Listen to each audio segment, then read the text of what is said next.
Olá, boa noite, tudo bom? Eu espero que todos estejam bem. A grande maioria fez a prova, alguns solicitaram segunda chamada.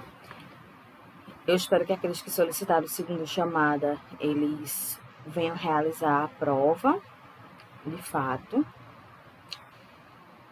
E que, no geral, eu gostei bem do desempenho de vocês, dos resultados das avaliações, mostraram realmente que vocês têm domínio sobre a disciplina, sobre a temática, e que sobressaíram muito bem diante dos questionamentos que foram feitos. Eu senti falta de um detalhe, que foi em relação às respostas abertas. Então, eu vi muitas respostas sim ou não. E, na verdade, a gente tem que detalhar mais sobre o tema.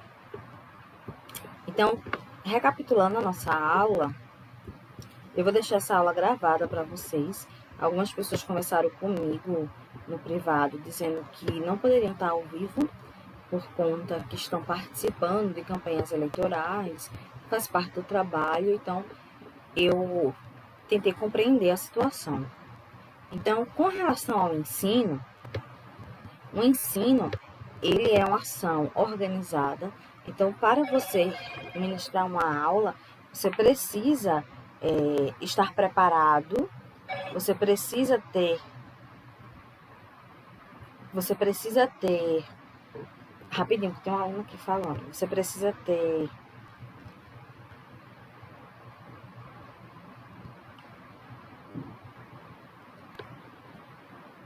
rapidinho,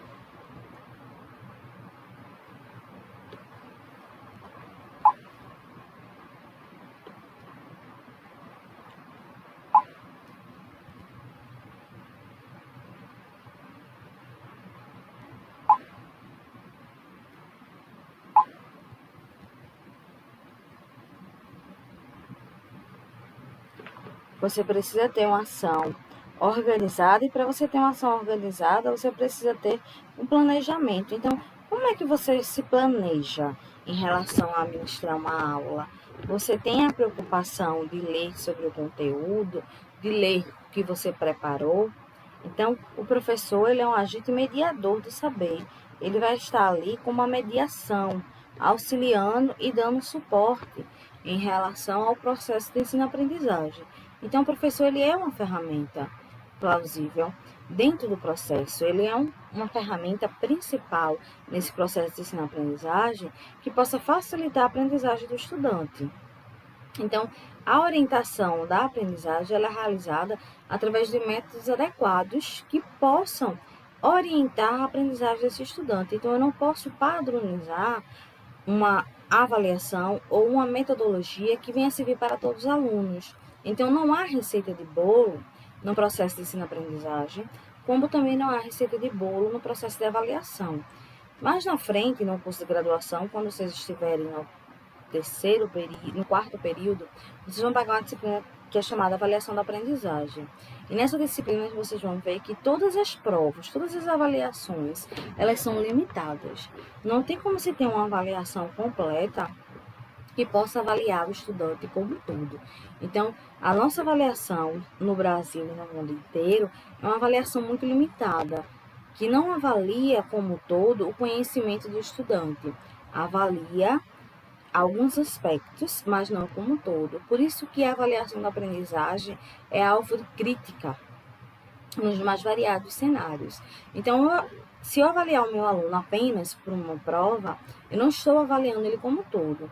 Então, eu tenho que avaliar com as atividades, eu tenho que avaliar com a participação em aula, eu tenho que avaliar com as avaliações da aprendizagem, eu tenho que avaliar em um recurso didático que eu possa solicitar. Então, existem várias avaliações para eu poder fechar, de fato, o que esse aluno ele aprendeu, ou o que aquele aluno ele não aprendeu, e para que eu possa solucionar e que ele venha melhorar nesse processo, que eles possam ter essa melhoria, porque falar que errou, e não explicar o porquê que errou, acaba dificultando o processo. Então, a gente precisa estar muito atento em relação a isso, porque a gente pode acabar prejudicando o estudante, e essa não é a nossa intenção. Então, se você fizer uma avaliação da aprendizagem e você sabe que o aluno, ele presta atenção nas suas aulas, ele participa, ele tem uma dinâmica interessante, uma dinâmica específica, e na avaliação da aprendizagem ele não demonstra esse domínio, você precisa reavaliar para saber se sua avaliação ela está contemplando ou não aquele estudante. Aí vocês vão perguntar, mas Juliana, como é que eu vou ter certeza que aquela avaliação ela vai contemplar ou não? Se ela vai ser eficaz ou não, se ela vai ajudar aquele estudante ou não. É um jogo de cintura. Então, através desses métodos é que consegue-se ter uma estratégia, consegue-se estabelecer uma estratégia eficaz que possa melhorar esse processo, que possa melhorar cada vez mais o aprendizado dos estudantes. Porque quanto somos professores e quantos somos mediadores do saber, nós devemos estar atentos que a nossa função é também, além do processo de ensino-aprendizagem, é ter essa preocupação de saber se o estudante está aprendendo ou não. Se ele aprende ou ele não está aprendendo na minha disciplina. Se ele não está aprendendo, onde é que está o problema? Eu preciso descobrir.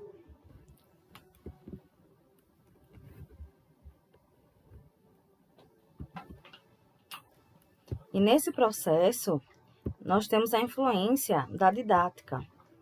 Que a didática é a nossa forma... Perdão, que eu passei aqui o slide, tá? É a nossa arte de ensinar, a nossa forma de ensinar. E quanto isso é importante na vida dos alunos. Porque os alunos eles passam a aprender mais de acordo com as diversificações das estratégias didáticas. Então, um outro fator que influencia também é a questão da afetividade. A afetividade, já saíram vários estudos que demonstram que a afetividade ela tem influência positiva no processo de ensino-aprendizagem. Então, a afetividade, a relação entre professor e aluno, uma relação harmônica, ela traz pontos positivos no saber. Então, esses pontos positivos, eles são reais. Então, existem estudos que comprovam que essas metodologias, elas são capazes de fazer com que os estudantes eles aprendam mais. Então, aquele método antigo, arcaico, que fala que quanto mais distante tiver dos alunos, melhor, isso é pura ilusão. Porque quanto mais distante você cria, quanto mais barreira você cria em relação professor-aluno, mais dificuldades os alunos eles vão apresentar na sua disciplina. Então, isso de ter distância, aluno no lugar de aluno, professor no lugar de professor, isso aí é uma questão de saber que existe uma hierarquia, o professor ele deve ser respeitado, mas não que isso venha fazer com que você não venha ter uma interação positiva com seus estudantes. Então, a didática é um processo de ensino-aprendizagem, que visa o processo de ensino-aprendizagem, é a arte de ensinar, e é necessário conhecer técnicas que vão facilitar a aprendizagem dos estudantes e vão facilitar a sua aula também. Como eu falei anteriormente, os planejamentos. Você precisa planejar sua aula para chegar em sala de aula, ter sua aula extremamente planejada com o domínio do conteúdo. Professora, eu sempre escuto isso nas minhas aulas de didática. Eu tenho uma certa dificuldade em seguir uma sequência da minha fala. Isso tudo vocês vão ter de acordo com o tempo que vocês estarão no curso de graduação. E vocês poderão falar com mais propriedade. Então, eu sempre falo, vocês não vão nascer um professor. Vocês se diferenciam em professores, se transformam em professores. Então, é muito normal que nesse momento vocês venham sentir um pouco de, como eu posso falar, um pouco de receio e preocupação. Mas com o passar dos períodos, vocês vão saber que a didática, ela é positiva e a didática, ela vai influenciar no processo de aprendizagem. E vocês vão ter essa visão na prática, quando vocês estiverem nos estágios obrigatórios ou nos estágios extracurriculares. E quais são os elementos relacionados à ação didática? Os processos que estão relacionados a esse processo da ação didática é o seguinte: são o conteúdo do ensino, que é o que você traçou de fato para fazer a explicação.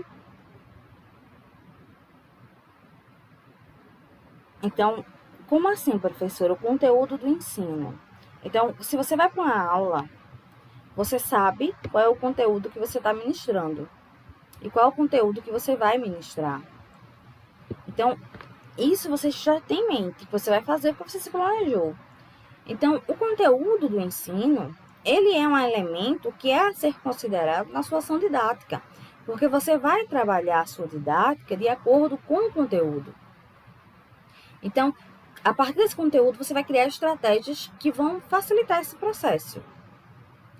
E quem é a figura principal do processo de aprendizagem? São os estudantes. Então, os estudantes, ele é a figura principal desse processo de ensino-aprendizagem. E o professor está ali mediando o saber. É necessário contextualizar. Se você não contextualiza, você acaba deixando que sua aula ela fique um pouco restrita. Você precisa contextualizar com o cotidiano dos estudantes ou contextualizar com a realidade que existe no meio que eles estão inseridos. Então, se você contextualiza, você relaciona também as outras disciplinas. Você relaciona também ao meio que o estudante está inserido ou até mesmo na própria sala de aula. Você começa a articular. Quando você contextualiza, você faz com que o estudante ele venha pensar mais. E com relação às estratégias metodológicas, elas são importantíssimas. Então, professora, eu só posso ministrar uma aula se for dentro da sala de aula? Não. Uma aula ela pode ser ministrada fora das quatro paredes. Então, uma aula ela pode ser ministrada em um pátio, pode ser feito um círculo onde seja feito um debate. Como estamos vivenciando um momento hostil, um momento de pandemia, e por causa disso, muitos têm certas dificuldades em criar estratégias, e eu compreendo bastante, porque se tem uma estratégia didática, onde se tem 1,5 m de distância, é uma dificuldade imensa, né? Se pensar nisso. E como se fazer uma roda de conversa se precisa ter essa distância. Então, existirão metodologias novas que irão abarcar toda essa situação, e já se tem estudos realizados com isso. Inclusive, essa metodologia que eu estou usando com vocês, que é uma metodologia de gravação, é uma metodologia que ela é utilizada também no ensino remoto que nós temos. Por quê? Tem estudante que quando está naquela aula remota, a internet dele cai, por exemplo, ou ele não está bem psicologicamente, fisicamente. E quando a aula está gravada, ele pode estar assistindo em um determinado momento da vida que vai facilitar. Nem todos os dias todo mundo vai estar bem. Tem dia que algumas pessoas vão estar um pouco tristes, outros dias vão estar mais alegres. Isso é o normal da vida. Então, às vezes, por estarmos ou triste ou alegre, isso acaba atrapalhando também a aprendizagem. Então, quando essa aula é gravada, quando essa aula é enviada, isso facilita bastante o processo de ensino-aprendizagem, porque o estudante ele revê, anota suas dúvidas e recapitula na próxima aula ao vivo. E a avaliação. A avaliação, como eu falei anteriormente, não pode ser única. Precisa ser uma avaliação composta, uma avaliação que seja como um todo, e não uma avaliação direcionada apenas para uma prova, e você vai avaliar por meio daquela prova se o estudante está apto ou não. Então, isso é muito limitado.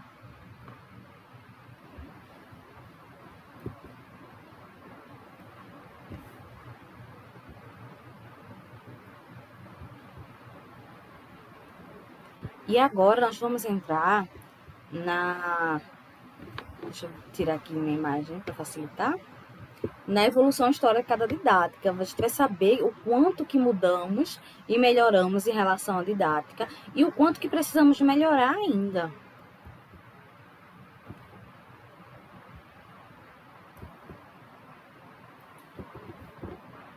Então, na antiguidade, no século XIX, deixa eu colocar aqui, a educação, ela era extremamente voltada para uma prática tradicionalista, uma prática passiva. E o que seria uma prática passiva? Seria uma prática que ela é voltada exclusivamente para a memorização. Então, se o professor falasse que a educação tradicional é melhor do que a construtivista, o estudante ele ia reproduzir. Então, se o professor falasse que a bola era quadrada, o estudante iria reproduzir que a bola era quadrada. Mesmo que ele soubesse que a bola não é quadrada, ele iria reproduzir, porque nesse período a prática escolar predominante ela era passiva e receptiva. Então o professor ele falava constantemente e os alunos eles eram modelados de acordo com o que o professor falava. Então naquele tempo se fazia alusão de que o estudante, alusão é um tipo de comparação, tá? Um comparativo entre uma situação e outra. Então fazia essa alusão com um pedaço de cera, ou uma argila úmida. Por quê? Uma argila úmida e uma cera, a gente não vai modelando de acordo com o que achamos conveniente. E era exatamente como funcionava a educação. Então, a educação era modelada de acordo com o que o professor achava suficiente, de acordo com o que o professor ele achava importante, e o aluno ele era modelado especificamente de acordo com o que o professor falava. Então, isso é na antiguidade, mas se a gente for fazer uma análise, isso ainda acontece nos dias atuais. Infelizmente, ainda tem professores que permanecem com esse perfil didático ou antididático, né? Então, nesse período, aprender aqui estava relacionado a memorizar. Se o aluno ele memorizasse, ele estaria apto. Se o aluno não memorizar, ele não vai estar apto para a aprendizagem. E aí, na antiga Grécia, nós temos a visão de Aristóteles, que ele é muito falado na educação, e ele é bem falado também numa disciplina chamada filosofia, que acredito que vocês estão cursando agora. E aí, Aristóteles, ele professava uma teoria que dizia o seguinte, defendia a seguinte teoria. Deixa eu subir aqui só para tornar mais hábito para vocês. Ele repassou ao longo de vários séculos que o pensamento humano ele era realizado a partir do momento que era considerado como um papel em branco. Então, se era um papel em branco e eu escrevesse várias vezes uma frase, ali se tornava rotineiro. Então, a repetição de exercícios, a repetição de atividades faziam com que os discípulos, que naquela época não eram chamados estudantes, eles pudessem executar atos complexos. Então, para que eu pudesse executar algo muito complexo, eu precisaria reproduzir várias vezes, de forma mecânica, para que isso se tornasse um hábito. Então, tornava-se como se fosse um tipo de aprendizado. Aí eu pergunto para vocês, seria um aprendizado eficaz? Essa repetição, essa memorização? Será que o pensamento humano realmente é um papel em branco, onde alguém pode escrever e colocar suas ideias? Claro que não. Ninguém pode impor suas ideias, ninguém pode impor a sua prática. O que se pode, ao certo, é se trabalhar uma metodologia eficaz, uma metodologia ativa, e que isso venha a melhorar o processo de ensino-aprendizagem. Mas a gente deve relembrar e lembrar que isso aconteceu lá na Grécia Antiga, na Antiga Grécia, e que ainda não se discutia sobre uma educação efetiva, ainda não se discutia sobre essa questão de saber ou não saber, ou se sabe ou se não se sabe. Então, existiam vários fatores que acabavam ajudando e fatores que também não ajudavam. Então, a gente deve respeitar também o tempo e essa limitação temporal que existia com relação à educação. E hoje a gente tem uma visão diferente, né? Nós estamos formados para ter uma visão totalmente diferente. Então, eram feitas perguntas orais e perguntas escritas, e a reprodução da mesma que foi transmitida, ou seja, aquela resposta que havia sido elaborada, ela é reproduzida de forma fidedigna, de forma igual. Então, será que aprendia ou decorava? Claro que decorava. E aí acabava se tornando um hábito. Então, nada que é decorado é aprendizagem, tá? O que a gente decora não é aprendizagem. O que a gente aprende é no dia a dia. O que a gente aprende no dia a dia é a correlação com a situação cotidiana, é a reflexão, é a gente considerar se realmente aceita ou não, se aceita por quê, se não aceita por quê, contextualizar e comparar. Isso é aprendizado. Aristóteles, que me perdoe a ausência dele, né? Que ele não está mais aqui na Terra. Mas a gente precisa falar sobre o processo de ensino-aprendizagem, no processo histórico que teve. Por isso que eu deixei esse processo histórico com todos esses filósofos para a segunda parte da disciplina, porque aí fica mais tranquilo de se aprender do que trazer essa abordagem na primeira avaliação da aprendizagem.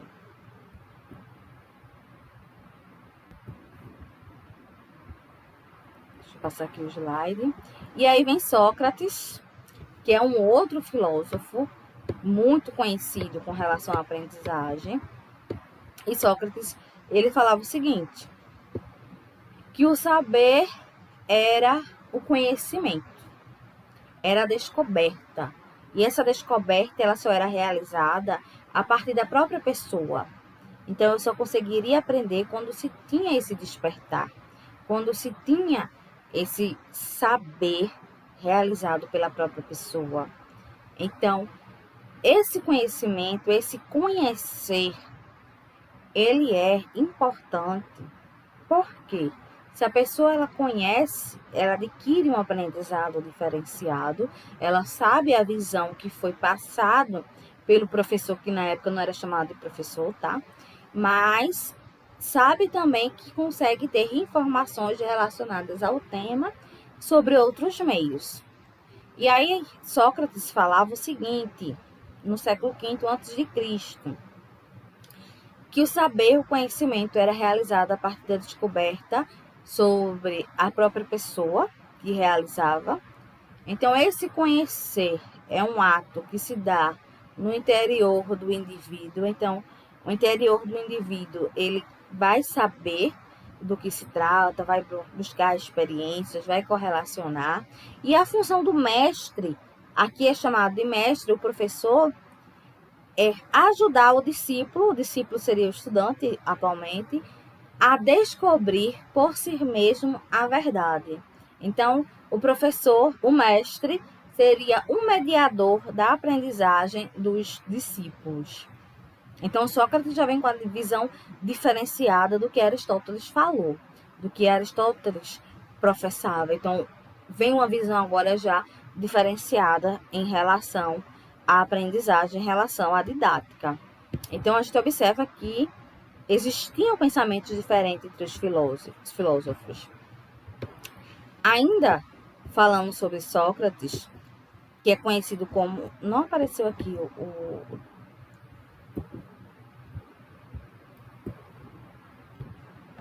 o método socrático. Aqui tinha um desenho, mas não sei por que não apareceu, mas eu mando aula para vocês.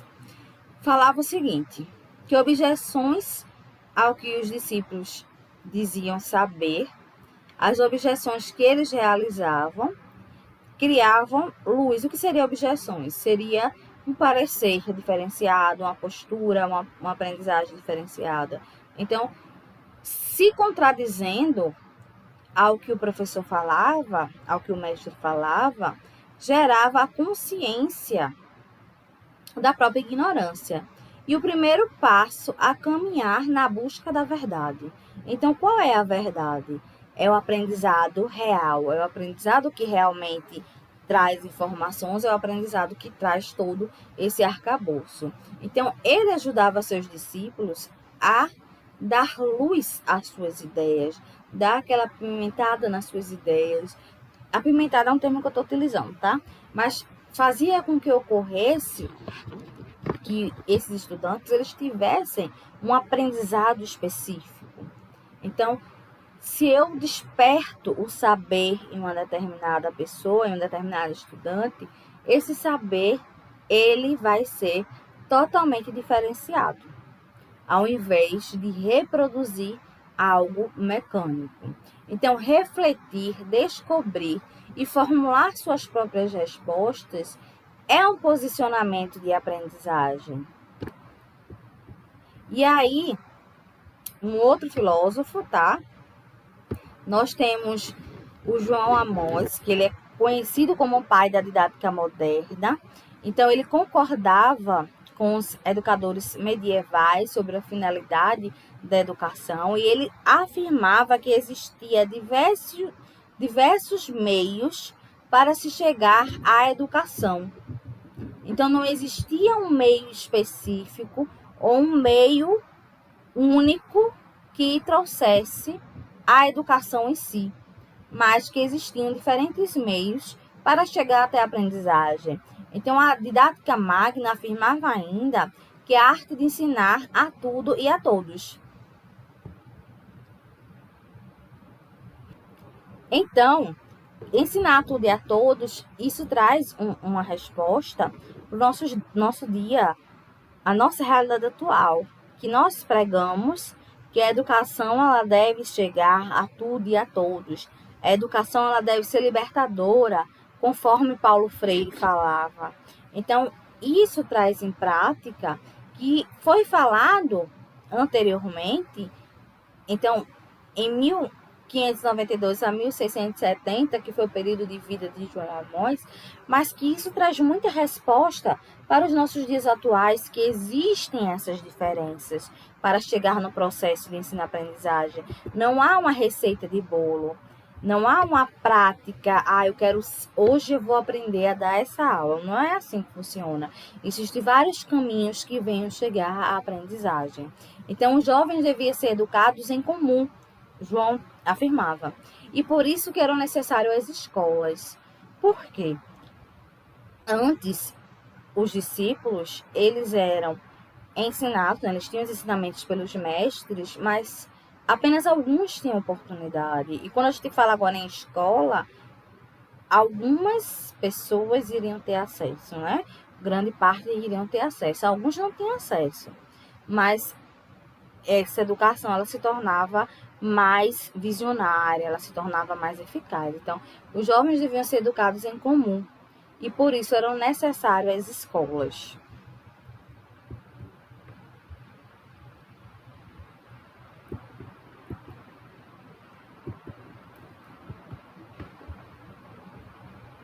E ao longo da experiência como professor teórico na área da educação, ele sempre enfatizava a importância da melhoria no processo e do ensino. Então, ele fez uma obra que é chamada Didática Magna. E essa obra, Didática Magna, influencia de forma direta sobre o trabalho docente. Como o docente ele pode melhorar o seu trabalho. O professor é uma referência de 1632. É uma referência muito antiga, eu concordo. É uma referência antiga, mas apesar de ser uma referência antiga, é uma referência extremamente atual de acordo com a realidade que vivenciamos. Então, vocês podem ter acesso. Inclusive, tem vários links no YouTube que faz uma resenha a respeito dessa obra. E é interessante para vocês lerem ou ouvirem algum tipo de resenha, porque vocês vão passar a ter uma opinião mais específica sobre o tema. E aí, ao ensinar um assunto, o professor ele deve apresentar o objeto ou a ideia diretamente, fazendo demonstração, pois o aluno ele aprende através dos sentidos, principalmente vendo e tocando. Se você trabalha no ensino básico, principalmente na educação infantil, você vai saber que os estudantes eles aprendem mais tocando e vendo. Então, eles vêm em sala de aula e quando eles tocam, quando é algo palpável, essa aprendizagem ela se torna mais eficaz. Então, por isso que existem muitas ferramentas que são utilizadas no processo de alfabetização e letramento, que é palpável, que consegue tocar e o estudante ele consegue ter um maior aprendizado. E aí mostrar a utilidade específica do conhecimento transmitido e a sua aplicação na vida diária, ou seja, relacionar o conteúdo com o senso comum, relacionar o conteúdo à vivência do cotidiano do estudante. Fazer referência à natureza de origens dos fenômenos estudados. Então, eu vou relacionar, se eu estou estudando um tema, eu vou relacionar o máximo possível esse tema. E aí, quando estou relacionando esse tema, eu estou criando vários caminhos para a aprendizagem. E explicar, primeiramente, os princípios gerais e só depois ir de forma detalhada. Eu não posso chegar com um assunto extremamente específico se antes eu não trabalhar ele de forma mais leve, se eu não trouxer uma abordagem mais light e depois passar a trazer uma informação mais específica. Por isso que na minha disciplina de didática e todas as disciplinas que eu leciono, eu costumo dividir em 2 blocos. O primeiro bloco, que é um bloco reflexivo, que você começa a pensar em você enquanto professor. E no segundo bloco, eu trago as referências de vários filósofos e teóricos que fazem parte da história da didática. E vocês passam a ter uma noção de como funcionava o sistema para o que é hoje. Então, se hoje nós achamos que ainda estamos caminhando, nós paramos e observamos que evoluímos bastante, que estamos num processo de evolução constante.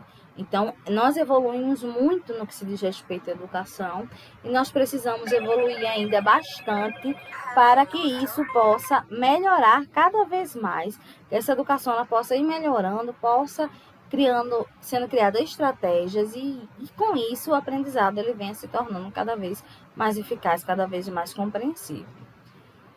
E passar para o assunto ou tópico seguinte, eu só posso dar continuidade se eu souber que o estudante ele compreendeu o que foi feito anteriormente. Se não for assim, eu não vou ter como facilitar ou ajudar no processo de ensino-aprendizagem. Então, se eu ministro um conteúdo e eu não tenho a preocupação de saber se realmente houve o aprendizado ou não, eu acabo que não estou contribuindo de forma direta para a educação. Então, eu vou para um outro conteúdo e acabo deixando aquele conteúdo com lacunas e o estudante ele acaba tendo conhecimento limitado. Então, isso não pode acontecer. A gente tem que estar prestando bastante atenção em relação a isso.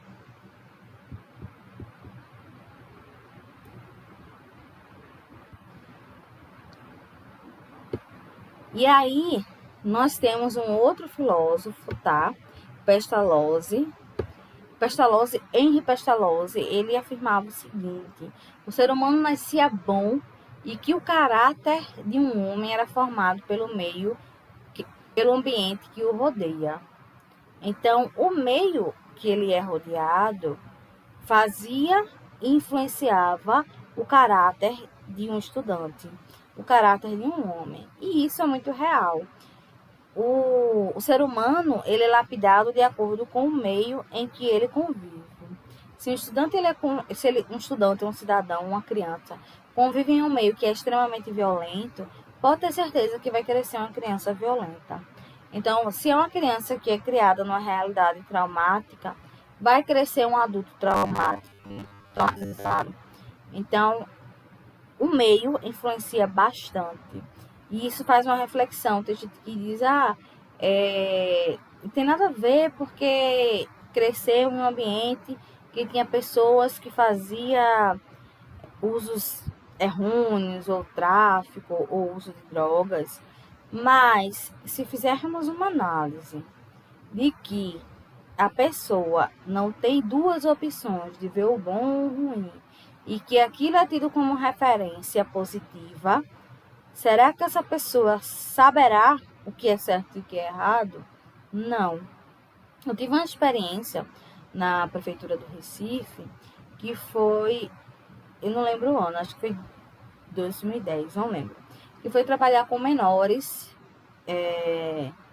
infratores, né, que tinham cometido algum tipo de delito.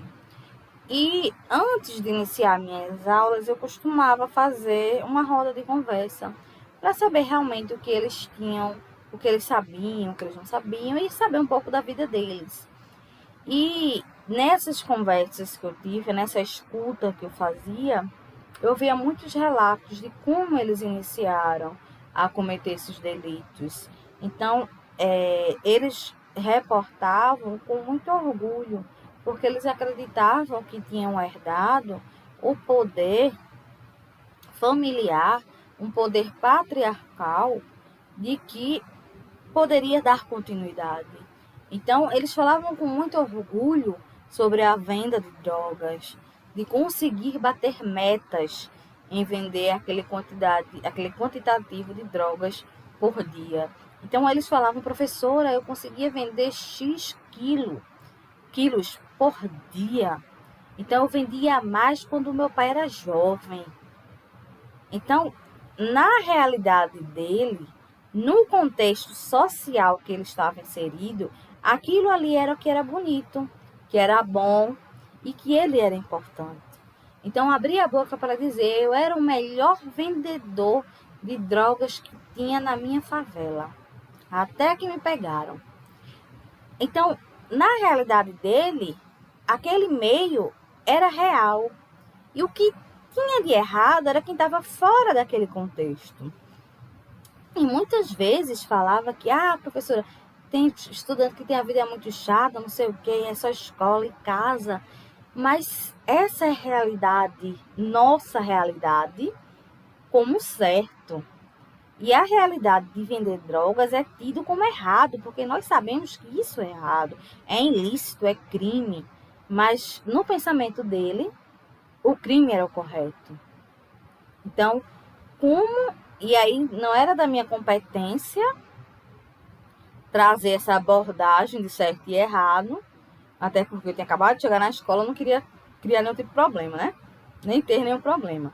Mas na cabeça dele, ele estava fazendo maravilhas. Então era um momento maravilhoso de realização profissional na mentalidade dessa criança. Então, o que Pestalozzi fala é muito real. Então, a transformação da sociedade, ela só pode acontecer por meio da educação. Porque a educação, ela salva, a educação, ela liberta.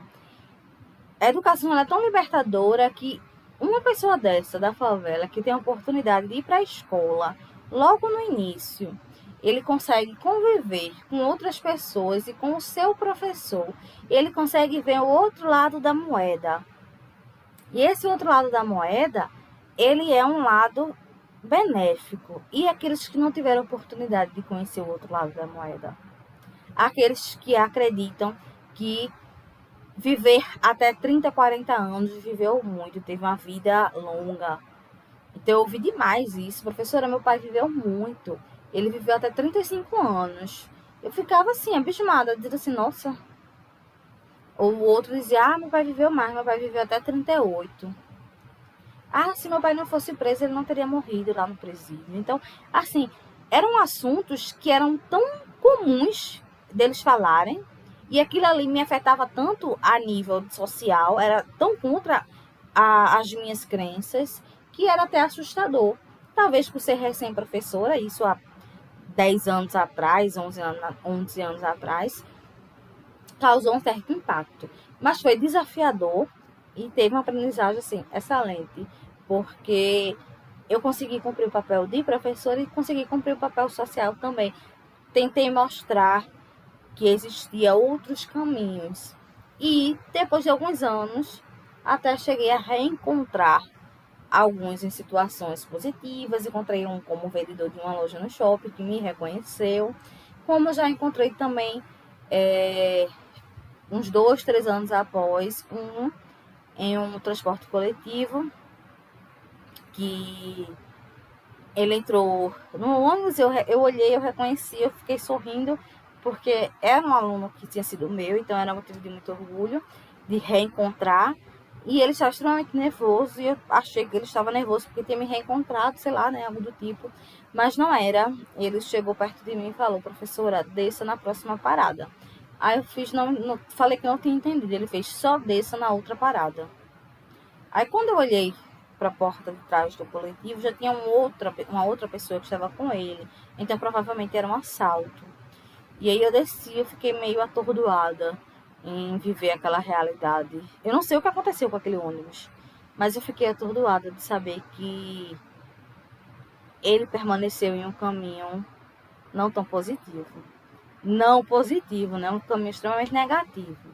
E aí essa ideia de revolução que Pestalozzi pregava, falava que o homem nascia bom e um meio era que adaptava ele a seguir com caráter ou não.